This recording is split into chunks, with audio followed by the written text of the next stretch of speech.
नमस्कार, आप सभी का स्वागत करता हूं अपने YouTube चैनल सुरेंद्र सिंह बोरा में। NIOS DLED प्राथमिक शिक्षक भर्ती में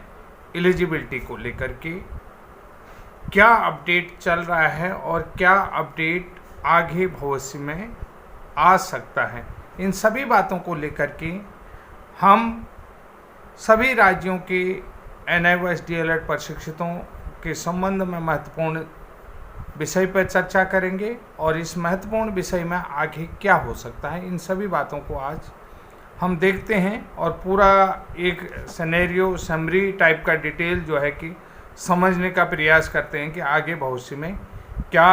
हो सकता है। क्या सभी के हक में फैसला जाएगा या कुछ लोगों के ही हक में जाएगा या केवल रिट पिटिशनर के हक में फैसला जाएगा, इन सभी बातों को लेकर के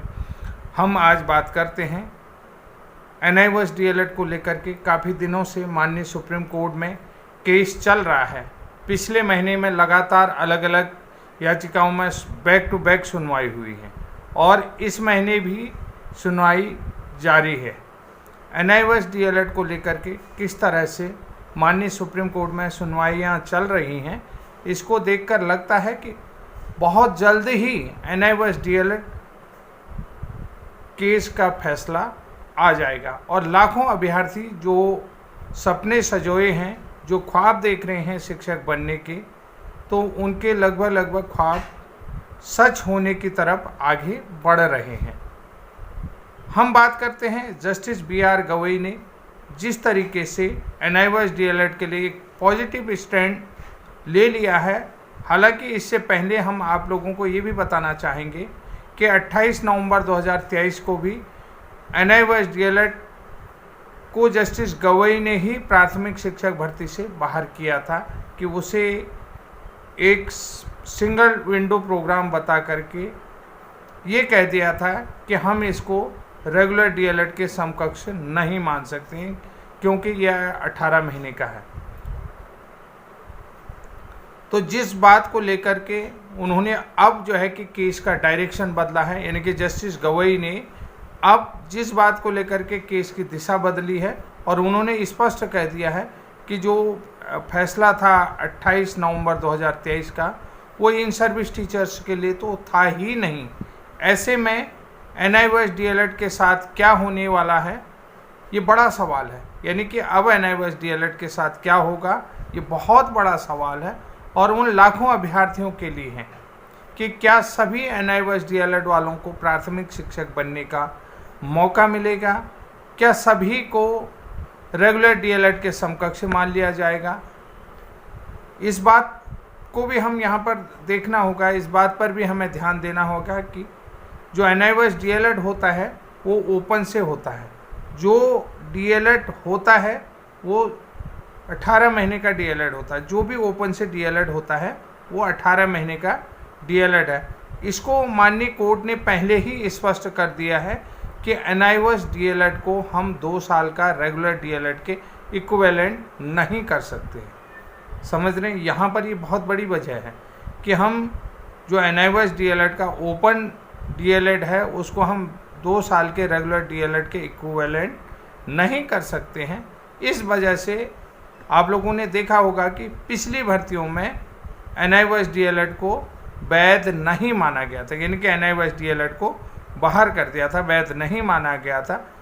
और जिसको लेकर के कुछ लोग कोर्ट चले गए थे, यानी कि कुछ अभ्यर्थी उसको लेकर के कोर्ट चले गए और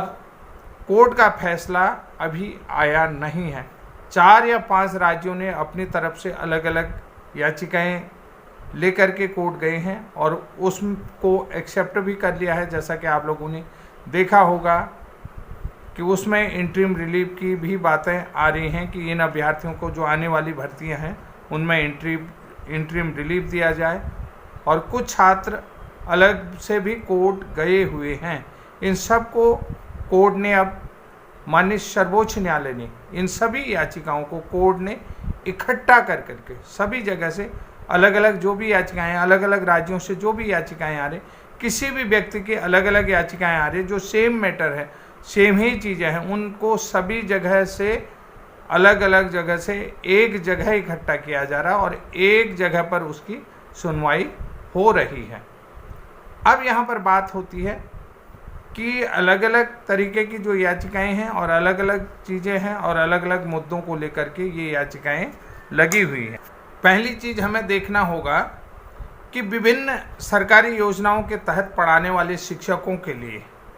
जब समायोजन की बात आती है, जैसे कि आप लोगों ने देखा होगा कि उत्तराखंड के शिक्षा मित्र हों, उत्तर प्रदेश के शिक्षा मित्र हों, EGS आचार्य हों यानी कि एजुकेशन गारंटी स्कीम के तहत आचार्य हों, और विभिन्न NGO के माध्यम से जो भी अलग अलग योजनाओं के माध्यम से, सरकारी योजनाओं के माध्यम से, तो वो लोग जो थे अप्रशिक्षित थे, यानी कि वो लोग DLED नहीं थे, समझ रहे हैं, तो वो DLED नहीं थे। उनके लिए केंद्र सरकार की योजना आई कि भाई समायोजन हो रहा है और देखा गया तो ये लोग DLED नहीं है, तो अब ऐसे में केंद्र सरकार ने उनके लिए एक योजना बनाई कि जैसा कि RT एक्ट आ गया, RT एक्ट के बाद भी अप्रशिक्षित शिक्षक सरकारी संस्थाओं में पढ़ा रहे थे, विभिन्न योजनाओं के तहत सरकारी स्कूलों में पढ़ा रहे थे, जबकि आपको पता है कि फंडामेंटल 21A के तहत बच्चों का मौलिक अधिकार आ गया था, यानी कि शिक्षा का अधिकार आ गया था, सर्व शिक्षा अभियान जैसी मौलिक फंडामेंटल राइट आ गए थे, राइट टू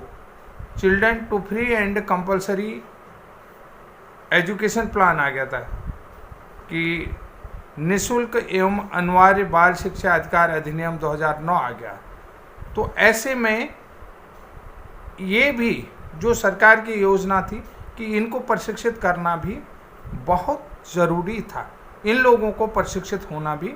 ज़रूरी था। तो ऐसे में सरकार ने, केंद्र सरकार की तरफ से योजना आई कि इनको भी DLED कराया जा सकता है। कहाँ से? ओपन डिस्टेंस लर्निंग मोड से, ठीक है, open distance learning ODL mode से, क्योंकि उस समय ये लोग वर्किंग थे, तो ये रेगुलर तो इस कोर्स को कर नहीं सकते। अब ओपन डिस्टेंस मोड पर कराने का मतलब क्या होता है कि ये लोग विद्यालयों में पढ़ा रहे थे कि भाई सुबह इनको खुद 7 बजे या 9 बजे विद्यालय जाना होता था, तो खुद पढ़ने कहाँ जाएंगे। ये बात भी आप लोगों को समझना होगा कि जब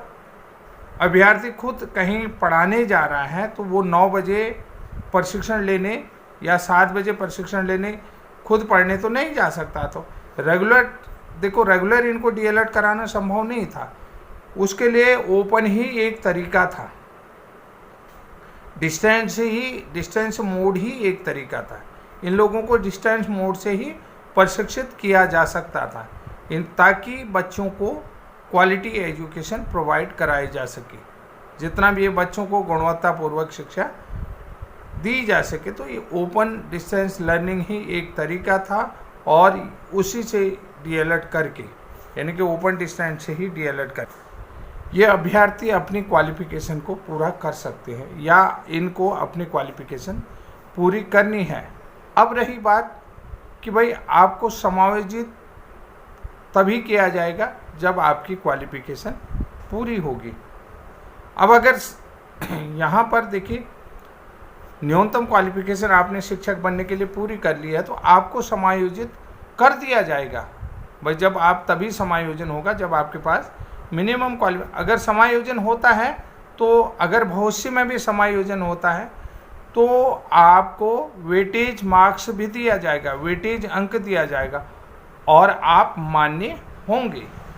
समझ रहे हैं? यहाँ पर ये बहुत अच्छी बात मैं आप लोगों को बता रहा हूँ, आप लोग इस बात को समझने का प्रयास करें कि आपको वेटेज मार्क्स भी है। जब बात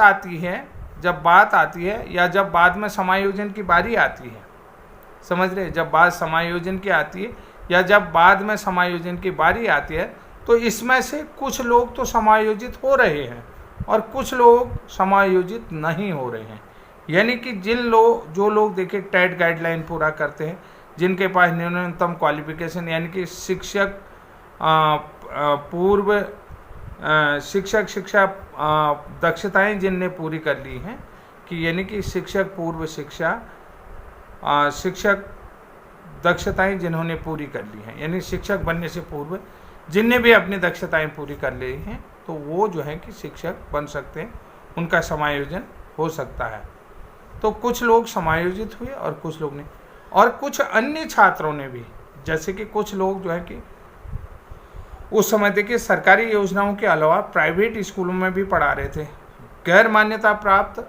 निजी स्कूल और सहायता प्राप्त स्कूलों में भी कुछ लोग कक्षा 1 से 5 तक पढ़ा रहे थे, तो उन लोगों ने भी डीएलएड करके आए, समझ रहे। यानी कि यहाँ पर वो लोग भी इन सर्विस थे। सवाल ये आता है कि इन सर्विस थे और वो भी अन्य किसी माध्यम से जो है कि जितने भी सरकार के मान्यता प्राप्त स्कूल थे, गैर मान्यता प्राप्त थे, प्राइवेट स्कूल थे, निजी थे, गैर सहायता प्राप्त विद्यालय थे, वहाँ पढ़ा रहे थे, तो उन लोगों ने भी डीएलएड कर लिया। यानी कि उन लोगों को भी डीएलएड कराने की परमिशन दी। बाकायदा इसमें जो है कि इसको और अट्रैक्टिव बनाने के लिए ये अनिवार्य है और इसको बहुत अच्छा प्रसारित करने के लिए मोदी जी का, माननीय प्रधानमंत्री नरेंद्र मोदी जी का फोटो भी इन्होंने लगाया, ताकि इसको कोई भी ऐसा ना समझे कि ये क्या है, मान्य नहीं है। इसका विस्तार किया गया, इसको एलोबरेट किया गया, इसको और प्रसारित करने के लिए माननीय प्रधानमंत्री मोदी जी का फोटो भी लगा लिया और यहाँ से भी डीएलएड करके अभ्यर्थियों को प्रमाण पत्र। अब जिनको फार्म भरने की अनुमति नहीं मिली, अब यहाँ पर देखिए डीएलएड तो सभी ने कर लिया, लेकिन कुछ अभ्यर्थियों को देखिए, जो अभ्यर्थी थे जिनको फार्म भरने की अनुमति नहीं मिली, यानी कि वहाँ पर इनको एलिजिबिलिटी से हटा दिया गया। जो एनआईओएस से डीएलएड अभ्यर्थी उनको अनुमति नहीं मिली या ब्रिज कोर्स प्रशिक्षित हैं, उनको एलिजिबिलिटी से हटाया, तो वो सारे लोग क्या हुए कि कोर्ट चले गए। अब वो सारे लोग कोर्ट चले गए जिन्होंने इन सर्विस रहते हुए निजी या प्राइवेट विद्यालय में रहते हुए प्रशिक्षण प्राप्त किया है, तो वो कोर्ट चले गए। ऐसा क्यों नहीं किया जा रहा है, अब देखिए, या ऐसा क्यों किया जा रहा है, ये बात बहुत अलग है कि ऐसा क्यों किया जा रहा है। भाई उसमें अब संभावना बनती है कि वो लोग जो कहीं भी वर्ग, देखिए यहाँ पर एक चीज़ है कि यहाँ पर वो लोग तो पात्र थे जो एलिजिबिलिटी अन्य राज्य, लेकिन यहाँ पर एक संभावना ये भी बनती है कि एक संभावना ये क्या बनती कि जो लोग कहीं नहीं पढ़ा रहे थे, एक एंगल यहाँ भी आ रहा है। जस्टिस ने कहा कि इन सर्विस टीचर के लिए ये फैसला था नहीं, जो लोग कहीं नहीं पढ़ा रहे थे यानी कि नॉन वर्किंग थे, कि उन लोगों ने भी क्या कर लिया, डीएलएड कर लिया। अब यहाँ पर बात हुई कि क्या उन लोगों को भी मौका दिया जाएगा। अब सबसे पहली चीज़ है कि यहाँ पर देखिए कोड जो है कि जो वर्किंग टीचर हैं उस दौरान जब एनआईओएस डीएलएड कर रहे थे, डीएलएड प्रशिक्षण ले रहे थे, तो कोड ये करेगी जो वर्किंग टीचर थे उस दौरान उनको तो मौका देना चाहिए। कोड का यही कहना है कि जो वर्किंग टीचर हैं जिन्होंने वर्किंग रहते हुए ये प्रशिक्षण प्राप्त किया है उनको मौका देना चाहिए या उनको मौका मिलना चाहिए। अब जो कहीं काम नहीं कर रहे थे, नॉन वर्किंग थे, तो उनके लिए जो ये रास्ते हैं ये कठिन हो जाएंगे और ये तमाम राज्यों का मामला है। लेकिन यानी कि जो नॉन वर्किंग थे ऐसे लोगों के लिए भी ये रास्ते बहुत कठिन हो जाएंगे, यानी कि उनका अब कैसे होगा। ये मामला तमाम राज्यों का है और तमाम जैसे 5 राज्यों का जजमेंट आया। अब यहाँ पर एक बात ये भी सोचनी होगी कि जो लोग इन सर्विस रहते हुए या वर्किंग रहते हुए जिन्होंने डीएलएड किया है एनआईओएस से, तो वो लोग एलिजिबल हो जाएंगे, और जो नॉन वर्किंग है जिन्होंने अब यहाँ पर संभावना नॉन वर्किंग है तो वो लोग शायद इस केस से बाहर हो जाएंगे, ऐसी संभावनाएं दिखती हैं, क्योंकि जो वर्किंग थे तो वो लोग जो हैं कि एलिजिबल हो जाएंगे। यहाँ पर समायोजन की भी जो बात मैं आप लोगों को कर रहा हूँ, तो अब यहाँ पर क्या बात होती कि या ऐसा भी हो सकता है जिन्होंने केस किया है, यानी कि जो पिटिशनर हैं, कोर्ट अगर फैसला देती हैं इनके हक में आता है तो कोर्ट ये भी कर सकती है कि पिटिशनरों को मौका दे सकती है, यानी कि जो पिटिशनर हैं उनको जो है कि इंटरिम रिलीफ दे करके ओनली पिटिशनर को भी मौका दे। अब सुप्रीम कोर्ट क्या नियम बनाती है ये भी देखना होगा कि सुप्रीम कोर्ट अपने फैसले में क्या नियम बनाती है। अगर सुप्रीम कोर्ट जो नियम बनाती है तो वो लगभग सबके लिए होता है, सभी के लिए मान्य होगा। अब यहाँ पर जो वर्किंग पीरियड में जिन्होंने डीएलएड किया है उन्हें तो मौका मिलेगा ही मिलेगा, ये 100% कह रहा हूँ। जिन्होंने वर्किंग पीरियड में, जिन्होंने विद्यालय में पढ़ाते हुए डीएलएड किया है, यानी कि उनको तो मौका मिलेगा ही मिलेगा। और जो लोग नॉन वर्किंग थे, जिन्होंने ऐसे ही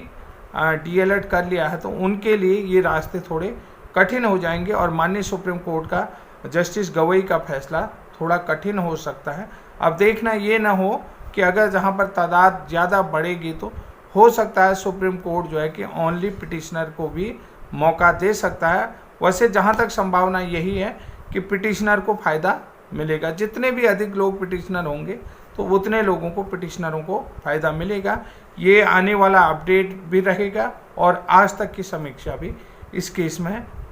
कर रहा हूँ कि किस तरफ ये केस जा रहा है, कि यानी कि चाहे वो रिव्यू पिटीशन हो, चाहे वो ट्रांसफ़र पिटीशन हो, या जो है मिसलेनियस एप्लीकेशन हो, तो ये केस कहाँ जा रहे हैं, किस दिशा में जा रहे हैं और क्या आखिर हो सकता है। लगभग ये मेरा अपनी संभावना है और इन संभावनाओं को मैं जता रहा हूँ। जहाँ तक है कि बहुत सारे NIOS डीएलएड प्रशिक्षित साथी इस बात से सहमत होंगे, क्योंकि उन्होंने इन सर्विस रहते हुए ये प्रशिक्षण प्राप्त किया है। और दूसरी बात, मैंने आपको ये भी कहा कि रेगुलर ये प्रशिक्षण संभव नहीं हो सकता था, इसलिए इसे ODL के माध्यम से करवाया गया है। तो सभी साथियों को मेरा नमस्कार। आज के लिए बस इतना ही। तब तक के लिए जय हिंद, जय उत्तराखंड।